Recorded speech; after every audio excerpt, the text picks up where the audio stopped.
కిచాక్ can I have your photograph sir? ఇద్దరు మిత్రులు. Yeah sir, ఇప్పుడు అంటే ఇప్పుడు ఈ జనరేషన్లో లాస్ట్ ఒక 10 years నుంచి విలన్స్ కూడా హ్యాండ్సమ్గా ఉండాలి ఇలా అనుకుంటున్నాం కదా. మీరు 90sలోనే సూపర్ హ్యాండ్సమ్ విలన్ అసలు. అంటే హీరో ఓకే, విలన్ గా చేసినప్పుడు కూడా ఇంత హ్యాండ్సమ్ విలన్ సమ్ టైమ్స్ మీరు హీరో కంటే హీరోని డామినేట్ చేసి అందంగా ఉండేవారు చాలా సినిమాల్లో. యా ఫ్రాంక్గా మాట్లాడుకోరు. యా అంటే I wanted to be known more as an actor then a star అండి. ఎందుకంటే హీరో అంటే ఒక మోస క్యారెక్టరైజేషన్లు బిగినింగ్ నుంచి వచ్చి సరదాగా మాట్లాడడం, రొమాన్స్ చేయడం, ఫైట్లు చేయడం, ఎక్కడో నాకు కొంచెం వెరైటీ లేదని అనిపించి నేనే వెతకడం స్టార్ట్ చేశాను ఏదైనా ఇంట్రెస్టింగ్ విలన్ క్యారెక్టర్ ఏదైనా ఉందా అని. ఆ టైంలో నాకు పడిన అదృష్టం దొంగాట సినిమా. ఆ దొంగాట సినిమా వల్ల ఇద్దరు మిత్రుల సినిమా, ఆ తర్వాత ఆ మధ్యలో దేవిపుత్రుడు సినిమా. సో ఇలా నాకు అంతకుముందు సుమన్తో ఒక సినిమా చేశాను నేను, ముత్యాల సుబ్బయ్య గారి డైరెక్షన్, పేరు మర్చిపోయాను. దాన్ని సుమన్ హీరో, నేను విలన్. స్టూడెంట్ లీడర్ని, ఆయన వచ్చి లెక్చరర్ ఆయన.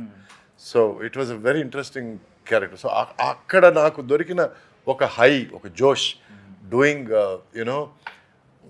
హీరోకి కొన్ని ఉంటాయండి, ఫెన్స్లు ఉంటాయి, ఇది చేయకూడదు, అది చేయకూడదు, ఇది చేయకూడదు. విలన్ క్యారెక్టర్ ఏమన్నా మాట్లాడచ్చు, ఎట్లాగైనా బిహేవ్ చేయొచ్చు. పల్నాటి పౌరుషం అనే సినిమాలో నాకు మామ క్యారెక్టర్ అవుతారు కృష్ణరాజు గారు. ఏంది మామ పిల్లనిస్తానన్నావు, వెనక్కి వెళ్తున్నావా ఏంది అని ఇట్లా అంటాను నేను ఆయన్ని.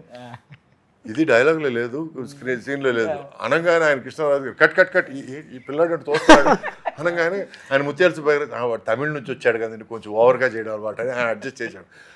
లేదు బాగుంది, టేక్లో కూడా ఇదే చేయి, నేను ఎక్స్పెక్ట్ చేయలేదు, నువ్వు టేక్లో కూడా ఇదే చేయి. యాక్చువల్గా అయితే నేను ఆయన వద్దులేండి సార్ బాగుంటుందేమో, ఎందుకంటే చుట్టుపక్కల ఉండి ఆయన ఫ్యాన్స్ గిన్స్ ఉన్నారు ఏమని అనుకుంటారేమో, సో టేక్లో చేయలేదు. బట్ యాక్చువల్గా నాకేంటంటే లిమిట్ లేదు కదా, మనకి విలన్ కదా, మడ్డోడు పొరికోడు ఎదవా, సో ఎట్లాగానే ఉండొచ్చు అని క్యారెక్టర్.